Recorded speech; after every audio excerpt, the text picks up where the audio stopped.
So I'm going to be talking about devolatilization in the Sudbury Igneous complex and its role on forming the nickel deposits.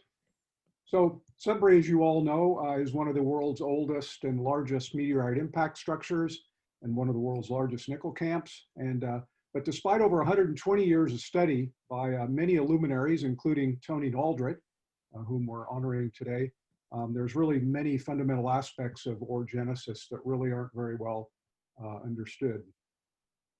Most models, and this is just a synopsis of current ones, involve significant heterogeneity between the north and the south ranges that I'll show you in a second, that the sulfide exsolved from the main mass, in other words, it came out of solution, settled out onto the lower contact, and was only modified by interaction with footwall rocks.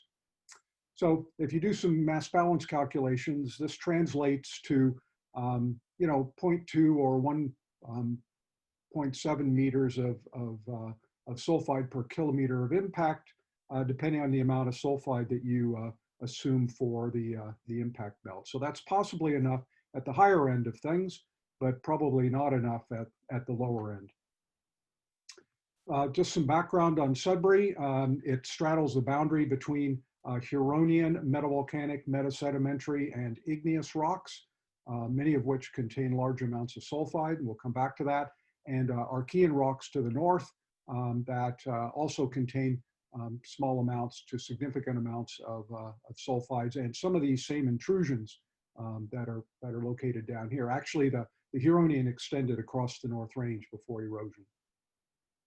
The stratigraphy looks like this. I'm not going to worry about the fallback rocks. The impact melt sheets differentiated. That's not really too much concern to us today, and it's underlain by a variety of different breccias and, importantly, offset dikes, of which significant amounts of mineralization are in those, about 50% actually. If we look at the sulfide saturation model, this is one by Chu-Si Lee and Ed Ripley. This is their calculated sulfur content at sulfide saturation. These are two estimates of the sulfur content, and you can see one model produces quite a lot of sulfide between the point at where saturation is achieved and the liquidus, and the other model produces much less. There's a couple problems, one of which is that when we examine the actual sulfur contents of quartz diorite, which is the chilled margins of those offset dikes, large numbers of those samples in large databases contain small amounts of sulfur. There's some very well-preserved ones in the Trill offset dike that Henning will show you, and they contain less than 100 ppm. Some of those samples contain less than 50 ppm. These are all detection limits. And these data then suggest significant amounts of loss of sulfur from the melt. Has been suggested for lead, and now most recently for zinc, cesium, and rubidium. So this is just a probability plot, cumulative frequency, showing that the sulfur contents just go continuously down to effectively nothing. Another problem is the heterogeneity in the isotopic systems around the SiC, particularly lead, sulfur, and osmium, but at the same time, the homogeneity of hafnium. So here's some data for lead that Galen McNamara, one of my MSc students, generated a few years ago, published in Economic Geology, and you can see that the contact ores on the North Range and South Range are quite different. The main masses are shifted significantly from those values, and these are basically representing a mixing line between very unradiogenic material and very radiogenic material. This delta value we're using is just basically a per mil deviation from a mantle isochron. That's just so we can combine data sets and present them on the same format. So we have a variety of reservoirs that account for these very radiogenic things, Huronian, and these very non-radiogenic or less radiogenic things up here. But basically, lots of amounts of variation, even within the main mass. The mafic norite here in black is quite different from the overlying main mass here.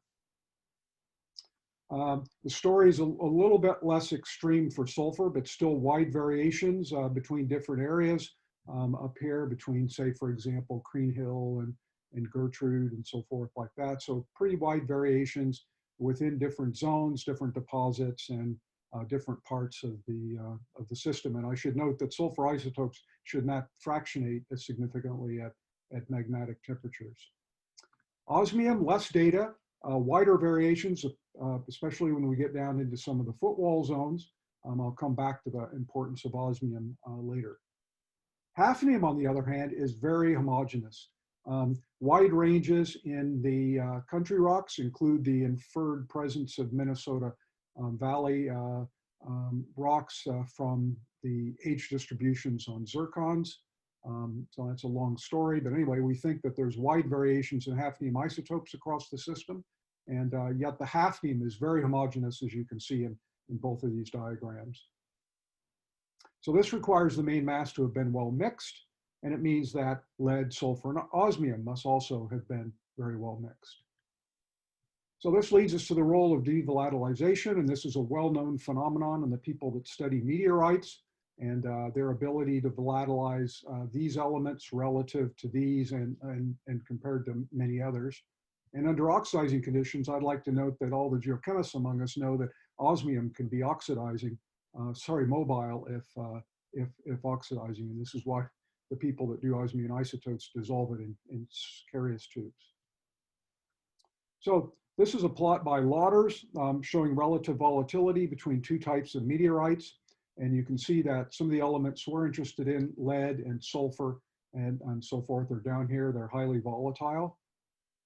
And even some of these elements here, arsenic and copper and antimony and silver, are moderately volatile. This is another study looking at the same sort of thing for a variety of different types of meteorites, all normalized to Ci. And you can see all these elements down here are volatile.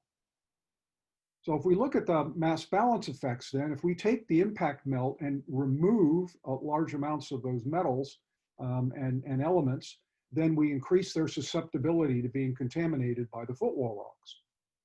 And this will affect both elements and isotopes.